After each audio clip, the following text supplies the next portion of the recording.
नमस्कार। ఇప్పుడు भारतीय गुजरात महाराज और राजधानी अभयगंज महाराज की साइड होते मालेकर रखे हुए संदेश है।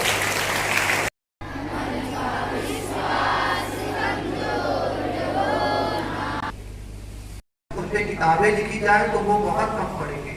बहुत सारे आपको कविताएं वीर रस में उनके युद्ध से उनके शौर्य को लेकर आपको सुनने को पढ़ने को मिलती है। युद्धों की अगर बात करते हैं तो महाराणा प्रताप के सामने कोई टिक नहीं पा रहे थे। कहा जाता था कि उनके तलवार के एक वार से वो पूरे इंसान क्या वो इंसान जो घोड़े पे बैठा उस घोड़े को भी चीर देते थे।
बहुत ही मतलब छोटा सा एक झलक था हल्दी घाटी युद्ध को दिखाने का प्रयास किया गया था कि कैसे महाराणा प्रताप जी जो है वो मुगल्स की सेना को मार के आए।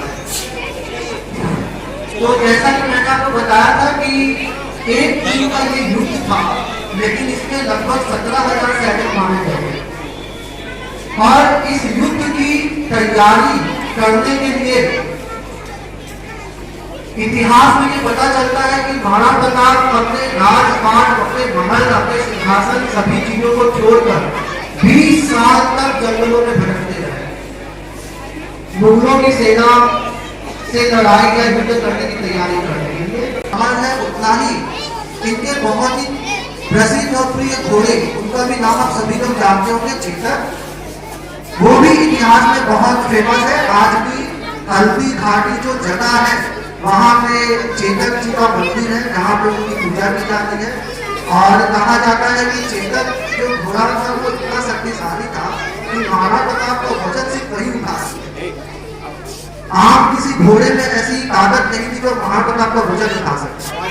आप कभी भी उनके फोटोज में या ऐसे चीजों में आप देखे होंगे कि जो उनके घोड़े होते चेतक, उनके चेहरे पे हाथी का एक मास्क, एक मुखौटा लगा होता है।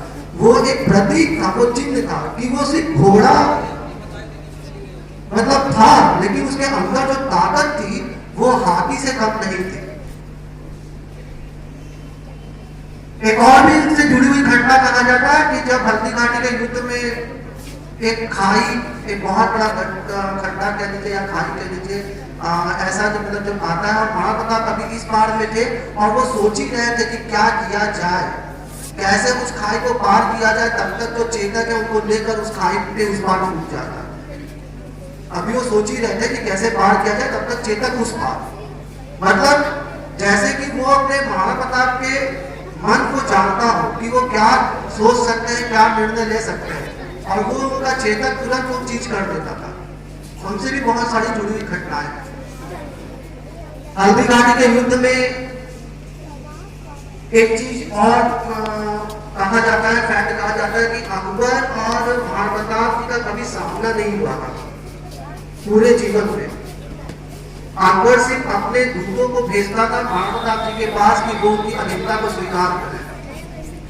यहाँ तक कि हल्दी घाटी का जो युद्ध 1576 में 1576 में हुआ, उसमें भी अकबर युद्ध में शामिल नहीं हुआ था। मान सिंह जो मुगल्स की अधीनता को स्वीकार करते हुए मुगल्स की सेना का नेतृत्व करता। हमें इससे भी एक सीख मिलती है कि व्यक्तित्व धर्म या जाति से महान नहीं बनता, व्यक्तित्व अपने कर्म से महान बनता है। आज राजा मान सिंह को इतिहास में बस उनके नाम से जाना जाता है, लेकिन उनका इतिहास कोई नहीं जानता। उनके शौर्य, उनके वीरता के बारे में किसी को नहीं पता, क्योंकि उन्होंने शुरू से मुगलों का साथ दिया। अकबर के नौलत में से एक कहना है, और वही महाराणा प्रताप का पूरा विश्व पूजता है। तो ऐसे बहुत सारे उनके अनुशासन, उनके वीर, उनके शौर्य, उनके जीवन से जुड़ी हुई कहानियां हैं। आप उन कहानियों को पढ़िए, उनसे सीख लीजिए। अनुशासन, महाराणा प्रताप जी जैसा मैंने बताया कि जंगलों में 20 साल तक भटके, धरती को आजाद कराने के लिए मुगलों से। टीम को बहुत सारी शुभकामनाएं कि इस तरह से आप हम सभी को मोटिवेट करते रहें। चेतक पर चढ़ जिसने भाले से दुश्मन संहारे थे, चेतक पर चढ़ जिसने भाले से दुश्मन संहारे थे, मातृभूमि की खातिर जंगल में कई साल गुजारे। ऐसे वीर महापुरुष महाराणा प्रताप के चरणों में सत नमन वंदन। और आज आप यहाँ खड़े हैं क्योंकि वीर बॉर्डर पे अड़े हैं। क्यों? न्यूज में देख रहे हैं, बम चल रहा है, गोली चल रही है, बारूद गिर रहा है, ये हो रहा है, और देश के अंदर आप रात में नींद अच्छे से ले रहे हैं। कहीं कोई आपको कुछ मालूम हो रहा है क्या हो रहा है? क्यों?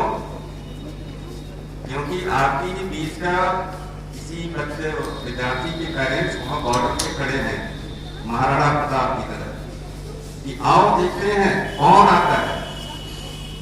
देश के अंदर किसी को घुसने नहीं देते, इसलिए आप यहाँ खड़े हैं। तो हमेशा किसी भी व्यक्ति के लिए सर्वप्रथम देश होना चाहिए। देश सुरक्षित है तो आप सुरक्षित हैं। देश नहीं सुरक्षित है तो इतिहास को आप सुनते हैं कि ये चीजें हुई, ये चीजें हुई, ये हुआ, वो हुआ, घटनाएं सुनते हैं, लेकिन जिसपे वो चीजें बीती थी उन व्यक्तियों, उन लोगों से पूछिए जिन्होंने उसको देखा है। कोविड आपने देखा है, जिसकी फैमिली में कोविड के लोग इफेक्टेड हुए, उनकी फैमिली से, उन विद्यार्थियों से, उन बच्चों से पूछिए कि उस कोविड का क्या प्रभाव।